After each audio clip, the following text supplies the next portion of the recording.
In the early 2000s, KTM was a popular name among supermoto and off-roading bikes. But the Austrian motorcycle maker was still alienated from the supersport and superbike world. To change this notion, KTM decided to build a radical V-twin superbike. Then the 1190 RC8 was born, the first ever superbike from KTM, and a wild one at it. Weighing under 450 pounds and packing over 150 horsepower, the RC8 was a wicked fast superbike. If not for the acclaimed BMW S1000RR at the same time, all eyes would have been hooked on the orange futuristic monster. While the RC8 was radical in many ways, its sharp and sleek design language stood out.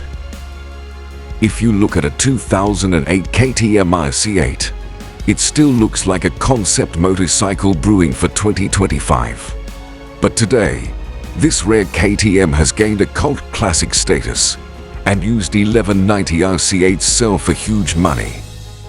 The RC8's unorthodox V-twin engine was made by heavily modifying the KTM 950 Adventure's LC8 motor. The 1148cc engine pumped 151 horsepower and 85 pound-feet of torque via a 6-speed gearbox. The impressive part was that the KTM 1190 RC8 weighed an amazing 436 pounds. This gave it an insane power-to-weight ratio. The result was a sleek orange monster that could hit a top speed of 178 miles per hour with ease. KTM didn't slack in terms of quality or components on the RC8. It was a very adaptable superbike, and this was unseen on high-performance motorcycles during the time. If the 151 horsepower RC8 sports bike was mediocre in performance for any, then KTM took care of that with the wilder and more powerful 173 horsepower RC8R.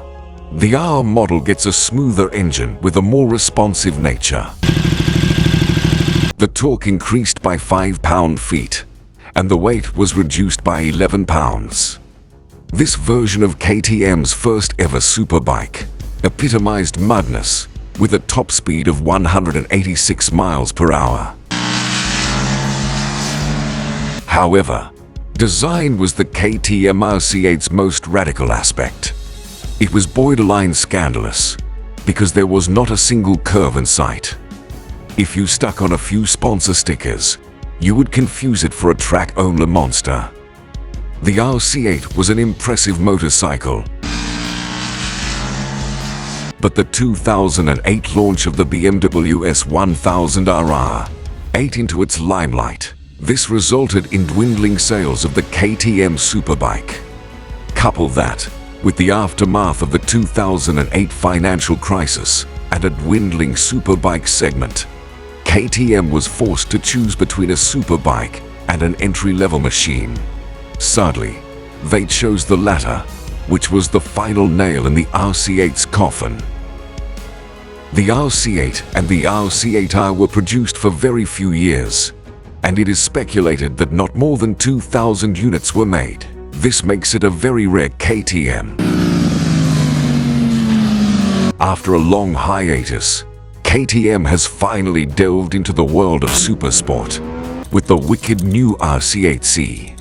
It is a track-only race machine that looks like it can take off if not for those wild-looking winglets. While the KTM 1190 RC8 was a road bike that eventually wanted to be a race bike,